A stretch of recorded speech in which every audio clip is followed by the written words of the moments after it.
Hello and welcome. I am so excited to see you here. My name is Amanda, and you are about to embark on a series of really powerful conversations about an instructional strategy that I hold near and dear to my heart, close reading.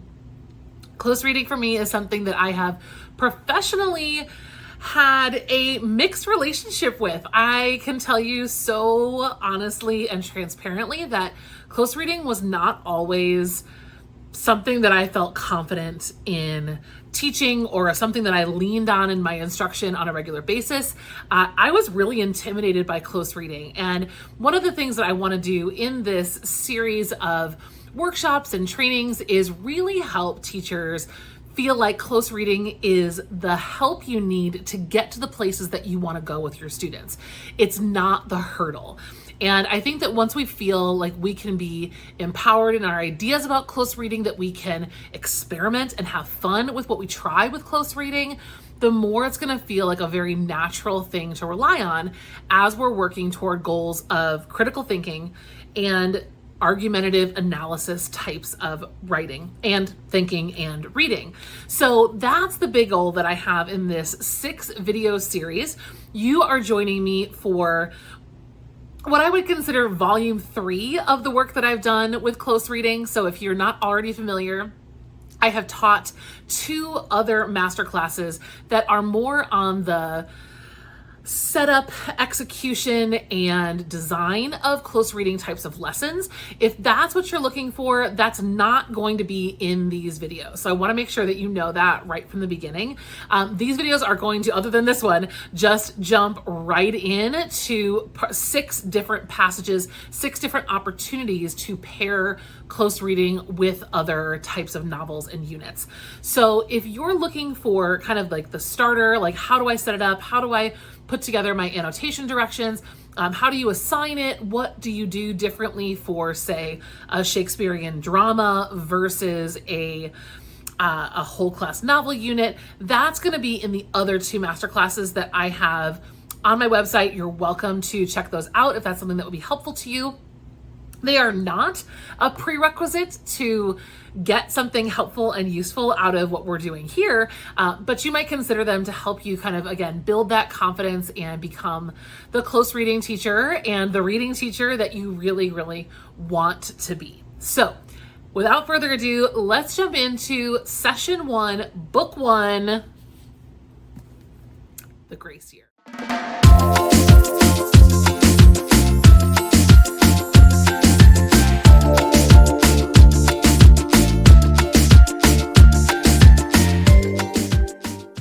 So let's talk about the grace year, because the grace year is something that I think a lot of teachers are sleeping on.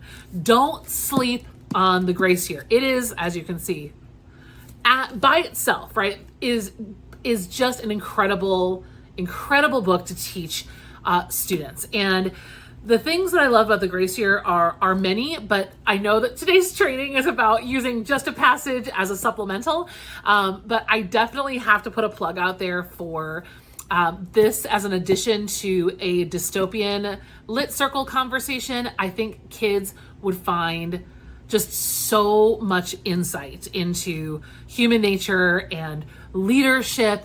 Any of the other issues that dystopia focuses on, that's all here. And so Grace Year, I think, can absolutely stand alone as its own unit. But for the case of what we're doing today, we're going to look at a certain passage and pair it with another potential text.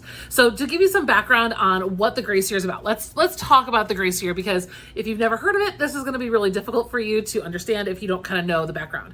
So the author's name is Kim Leggit, and the story follows the protagonist, and her name is Tyranny, and she is 16. This is very coming of age for her. It's on the older side of coming of age, and at this age, all of the girls in her village, cult-like village, are exiled into the wilderness, basically an island, and it's called their grace year. So all the 16-year-old girls from this community are exiled in order to purge themselves of some like supposed magic, right? That girls get around this age. It's connected loosely to menstruation and right this kind of like sexual identity blooming right in girls at this time.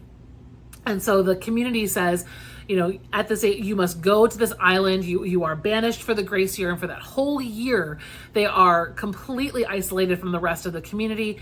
And we get a very interesting look, not only on the island, but also at the time before they leave and when they return, of the ways in which societies treat women, believe women are what place they should take up, what places they should not take up, and where they should be small. There's a lot here about gender dynamics, a lot here about power dynamics. There's a lot going on that is worth analysis. And today we're going to look at the symbolism of color that's used in a particular passage. But the symbolism overall of this in this novel is powerful and it's accessible, which is what I really love about choosing YA novels like The Grace Year as a supplement to something maybe a little bit more literary and challenging for students. Because when students can look at a particular device in multiple different contexts, it makes the device that much less intimidating than only examining it within a more intense literary work. Okay, so with The Grace Year, we are going to be looking at a passage again that talks about color symbolism. So let's talk about symbolism, instructing around symbolism, and maybe some text that would work really well for pairing. When we talk about symbolism, I think students really fumble with the examples they've been giving being kind of flat. And then when they get into literature, symbols are so much more complex, right? Like the very basic introduction of symbolism, I think for a lot of us, is a heart represents love, right? A cross represents, right, whatever religious, right, that maybe there's a religious symbol there. The color red means stop. We have kind of this very flat understanding of what symbolism is. And so the leap students have to take from that definition style of symbolism to what it actually feels like and looks like within a novel is tough.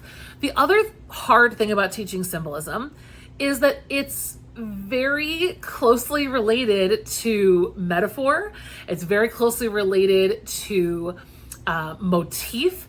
And I think that these labels can be very difficult for students to navigate the nuanced differences between the three. So the first thing I want to say, and I'll probably say this in every training, is my first challenge to you as a teacher is to let go of that. Yes, we are going to teach students symbolism in this lesson, but if down the road, you know, they're writing an essay or they're making a comment in a Socratic seminar, or they're just talking about the book that they're studying or the supplement that you looked at, and they slip up and they say motif or they say metaphor and like technically they're wrong, let it go. No problem. If the analysis is still sound and the observations they're making are accurate and academically intelligent and impressive, let's all agree that getting bogged down by terminology is only taking away from students' confidence in having big critical thinking conversations. So that's the first thing. Symbolism is, I think, one of the biggest culprits of all the things we're going to study here. And I think it's okay when we can let go of the technicalities. The thing about symbolism that I think is really interesting about teaching and worth our time is that it does carry throughout an entire text. And so when I talk about teaching individual literary devices and figurative language techniques, we can kind of have the approach in our unit that we talk about everything as we discover it all the time. Or we can, and what I will teach in this training, we can have units and novel studies that have signature moves. What is Fitzgerald's signature move or couple of moves in The Great Gatsby? What are Ray Bradbury's signature moves in Fahrenheit 451? right? What are Charlotte Bronte's signature moves in Jane Eyre? If you're going to teach a literary classic or a heavier literary work, the benefit of narrowing down your unit and your close reading focus to 2 to 3 devices or author's choices is huge, because what we can do is we can concentrate on this symbolism. We can concentrate on the use of characterization. We can concentrate on the use of point of view or multiple narrators, whatever it might be. We can concentrate on that over the course of the whole unit, and students can see the complexity of that evolving over time. If we're just kind of popping in, popping there with, oh, there's juxtaposition, oh, there's a symbol, there's this, and students start to kind of interpret that as the more important thing is to notice it and label it correctly, rather than to think about it and watch it and think about what it means as we see it multiple times throughout the text. So that's my biggest plug, my big plug for color, for symbolism. So in this case, in the Grace here, one of the things that strikes me in here is there's a lot of use of seasons and seasonal imagery, flower and natural imagery and symbolism. But the color symbolism I thought was really powerful, especially in the passage that we're going to look at today. And that symbolism, to me, I think would pair really nicely with The Great Gatsby. There are so many moments in Gatsby where Fitzgerald is using color to drive the emotions, the tone, the characterization of individual people in that novel. And I think being able to read through Gatsby, look at some of that, and then pause. Let's take a look at color symbolism in The Grace here.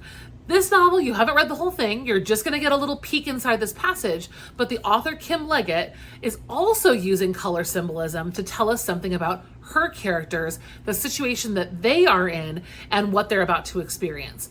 So that then once I've had my Gatsby conversation about color symbolism, I come in with this conversation, which is completely different from anything in Gatsby. I now can analyze the technique as technique. I'm not so wrapped up in the plot and story and Fitzgerald as an author. I kind of can bring my students out to this. I like to give them the metaphor of they're kind of like the announcers at a soccer game, right? Like they're up in the box, they're watching everything happen, or a baseball game, whatever kind of sporting event you want. They're up in the box watching and commenting on everything that's going on. And those announcers, they watch every game on that stage or on that field. And it doesn't matter who's playing or who's coaching.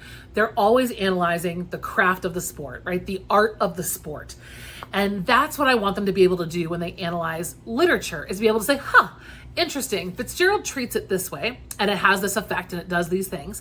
But when another author uses it, in this case, Kim Leggit, when Leggit uses it, this is the effect that's achieved. Here's how those effects are similar, and here's how those effects are different. So if you can picture the kind of series of lessons, that's the goal, right, at the very end. So we're going to look in depth at this actual passage, but I want you to have that perspective of that's where we're going, is being able to see how does color symbolism work in multiple different arenas. All right, it's time for us to hop into our handout and actually get to the bottom of what is going on in terms of color symbolism in the Grace year, but then also in whatever other text you're reading.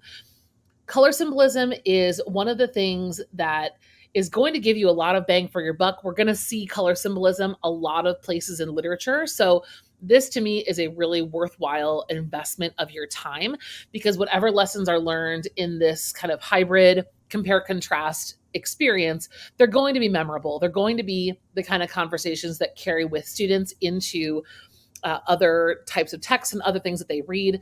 And even if they're not sure exactly what weight the color symbolism is bringing, they are going to have that kind of flashbulb memory of, oh yeah, color, there's something else here, or color, I should pay attention to this. And we want to create that inner voice for our students, and we want them to learn to read like readers and have those things perk up for them when they notice them. So that's really one of the major goals of doing close reading in this way, is that if we just kind of isolate all of these different skills in different places and there's not really any consistency or depth, it's hard to create those little alerts to go off in students' inner voice. So that is one of the major goals. There's also a list of skills that can be assessed in these assignments. We don't always do all of them, but that list is there should you decide to kind of make that more aligned with your goals for today. And if you are not yet a student of Mastering Close Reading Volume 1, you might be wondering more about my directions and the highlighting guidelines and how I set up close reading passages in general. If you have not yet taken Mastering Close Reading Volume 1, that is the place to go to learn about how I set things up, how I decide on passages, how long they are, what to look for highlighting guidelines, and kind of all the methodology that I have in making those decisions. So that's where you need to go. I will link it for you below. And I think that that's a really helpful tool to have in your tool belt as a teacher, is knowing how to create these when you need them. I know that this is going to help you where we're at, but it's also going to be helpful for you to know, oh, I have this idea, and then you'll have the tools you need to make those ideas a reality. So when we're talking about color symbolism in the grace year, you might be wondering, okay, well, how much do the students need to know about this passage from a story that we're not reading? And the answer is not too much, because we're really focused on the technique that's being used, but I would give students a little bit of a preamble. So in this story, the main character, her name is Tyranny, and she is kind of in her last night as she prepares to go away for something called her grace year. And this is what every 16-year-old girl in this dystopian world is expected to do. And what the goal is of the grace year is that the girls are isolated from the community. They're sent away to a very, very far away place. It's an island, and they know nothing about it. All they know is that that's where they're supposed to cast out or get rid of their magic. Of course, all of these are constructs of the society, of mostly the men, in an effort to keep women oppressed and continue the narrative that men have about women, and that women are something to be feared, and that they must kind of go through this horrible process. It's really ugly, the grace year, and you're going to get that from the passage. So something like that is plenty of context to give students. If there's anything in these trainings that you're like, oh, I think I need a little bit more info, you can just let me know, and I'll be happy to respond in a comment and let you know. But that's the gist of what's going on. So she's kind of having her last moment with her family before she leaves. And what I want to make sure students get out of this passage, number one, is an understanding of how symbolism and color work together in order to achieve something else. So let me state that a little bit more clearly. I want my students to not just identify a literary device, in this case, symbolism. I want them to not only find the symbolic uses of the color red, but to then be able to attach that to another intention or goal that the author has. And so one of the things that I do that's really important, and I talk about this a lot in Mastering Close Reading Volume 1, is that my annotation directions, I line them up directly with the writing task that will come at the end. So I really want my students to be able to answer this question. In the passage above, how does the author use figurative language to capture the tension of the moment just before Tyranny begins her grace year? So I've given them, in this case, what the figurative language is doing. That's a scaffold. I've scaffolded that for students. They're not trying to figure out what the passage is about. I'm telling them right here, right? The passage is about, right, the tension of the moment just before she leaves for her grace year. But how does the author use figurative language to capture, right, that mood or the experience, the anticipation, her feelings all around this event that's about to take place in her life? So I already know that what I need to have I need students to find the things that are going to help them answer this question. And that's what they're set up to do. So when I say use figurative language, this is kind of a placeholder for you as the teacher. If you are in a place where you only want them to look at the symbolism, we can come back up here. You could have this as your only annotation direction. Maybe students are only looking at symbolism. I've given you more to look at, assuming that you're going to try to kind of go into a little bit more of the complexity, and sometimes the color symbolism is in conjunction with other craft tools that are going on. Each of these things would provide a very solid answer to the question, right? The author uses the color red in order to blank about this day before she goes to the grace year. The author is using juxtaposition in order to whatever. We haven't read yet, so she's definitely using juxtaposition in order to achieve a certain mood or tone, experience, right? Characterization. She's doing that in order to get us clear on what this grace year is going to be like for tyranny. Same with this aural imagery and personification. That's all coming. So I know before I've even read as the instructor that my guidelines are absolutely matched with responding to this question. That's really important. And then I have basically taken these highlighting guidelines and I have them out here in the form of questions to encourage true annotation, right? In the margin of the passage is where students are writing and thinking and putting the pieces together. Inside the passage is where students are highlighting and noticing and observing, but this is where the critical thinking is happening over here on the side.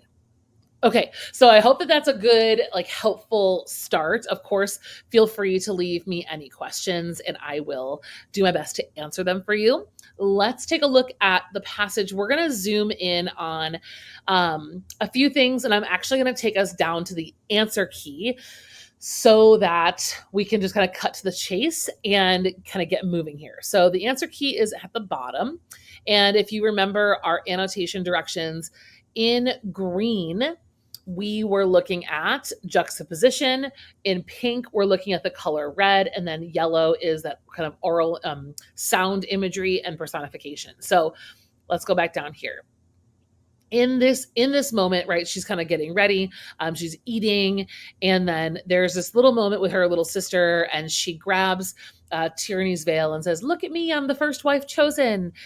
She's batting her eyelashes, she fans herself, and then Tyranny thinks this to herself. She says, "I know she's just teasing, but seeing her like that sets something off inside me."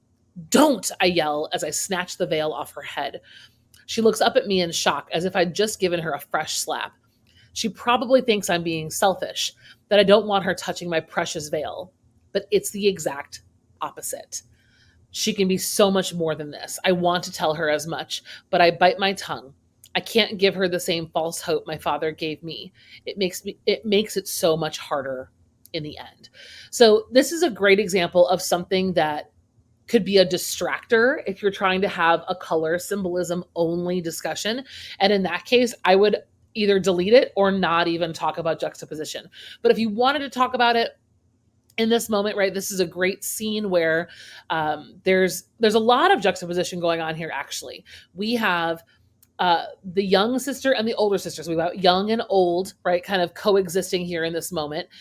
We've got innocence and this very much a lack of innocence, right? Tyranny knows the reality of what having a veil means. What that means is she's been promised to someone once she returns from her grace year. So not only is the imminent danger and fear of the grace year on its way, but once it's over, she's been promised to a man for the rest of her life, which is not something that she wanted.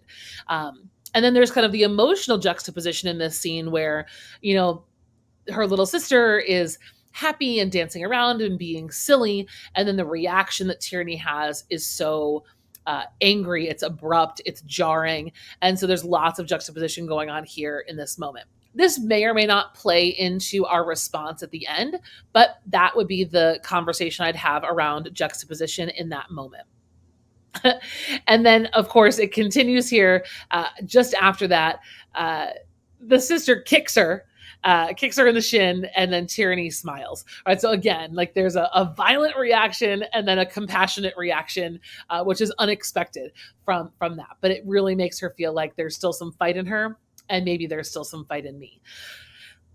I think knowing this part of this scene will enhance the conversation we have about color symbolism. But like I said, it might be a distractor, especially since it comes first.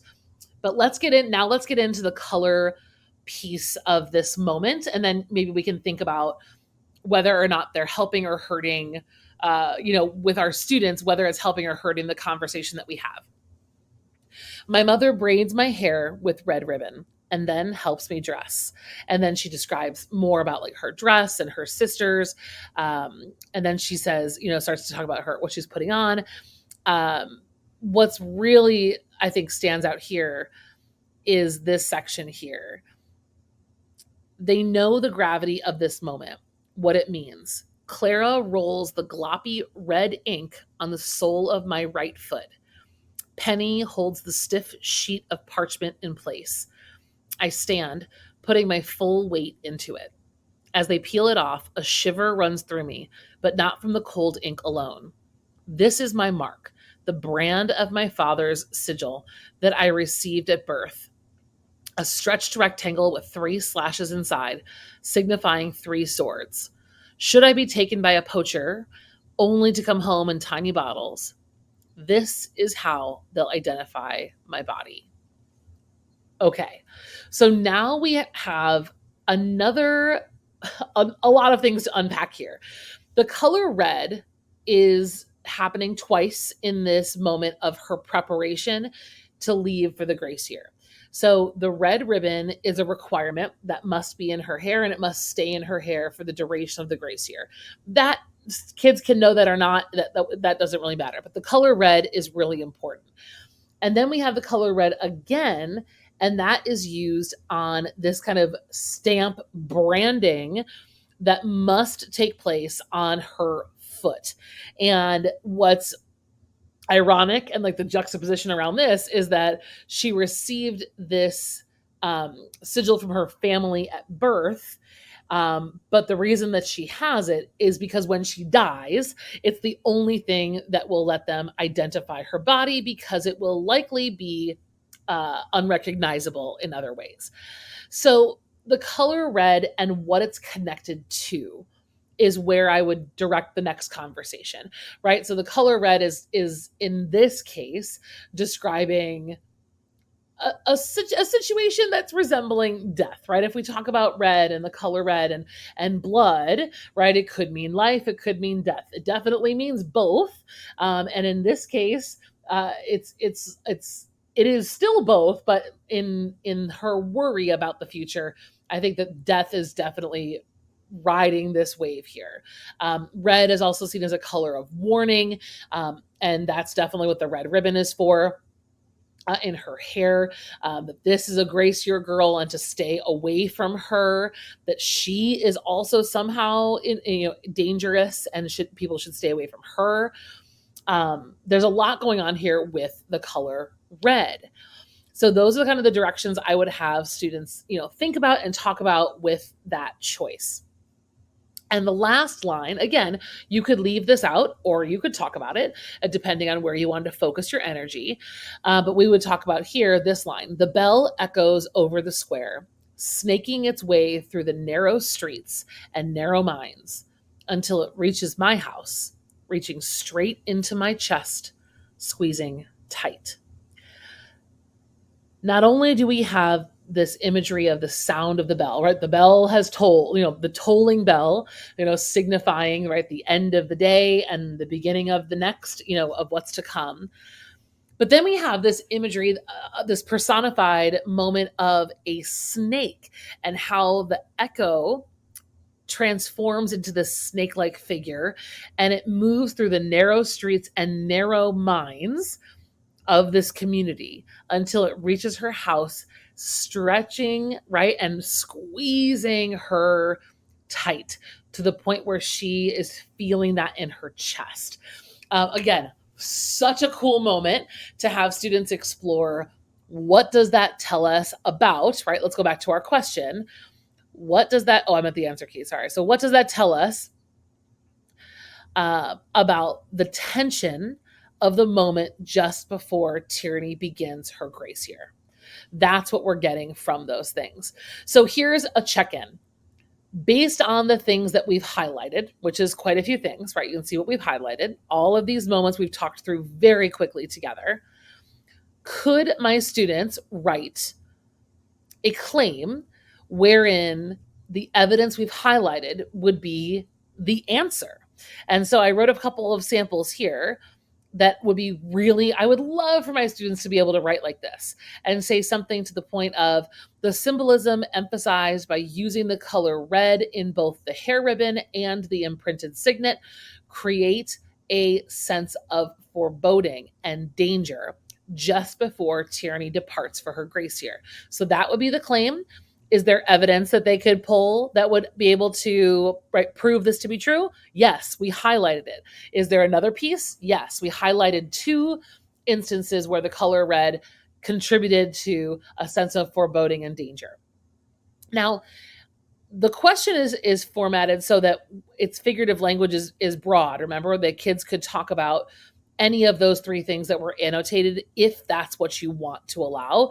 If you want this to just be about symbolism, then you're going to do this. How does the author use symbolism to capture the tension of the moment? Or use symbolism and the color red to symbol the tension. You can change your question to focus just on that, and that's perfectly fine. But we left it open for you so that maybe your students could answer this way. The use of red as a symbol of warning and the personification of the bell to emphasize, the use of red as a symbol of warning and the personification of the bell toll emphasize Tyranny's deep fear about facing the year ahead. So I have now combined both symbolism and personification into my answer. And then my body paragraph could talk about symbolism here, personification here, and be a little bit more broad of an author's craft kind of a prompt. So that's really entirely up to you. But if we focused on just the use of color and just about how there's the color red specifically gives us, right, birth, death, warning, warmth, right? Red gives us conflicting possibilities. The color red is so many things. And I think that that's exactly what she's feeling, right? Like this color is reflective of her feeling that sense of foreboding, but she's also kind of in this moment of warmth and comfort with her family. And so like, that's great. Like this is there, her sisters are the ones that are doing, all of this branding for her. It's not necessarily painful, but it's also a warning, right? It's a reminder that there's a lot of danger where she's headed and that she might not even come back in one piece. If we can get to that point, talking about how red is used in the grace year, we can then look at how other colors are used by authors in their pieces, right? Or even the same color. We could talk about Mask of the Red Death. We can look at red in that story. We can kind of trace that conversation, but the entire goal is so that students get better at writing things like this, right? This is what I want my students to be able to do, is to get to this point and not be so stumped that they can't do this either, right? These things fit together because the passage makes sense and it can easily work side by side. Okay, I hope this was helpful. Good luck using this with your students, and I would love to hear more about your thoughts, any adaptations or changes you would make, or things that you can think right away would enhance this lesson even further. And we will see you in another training.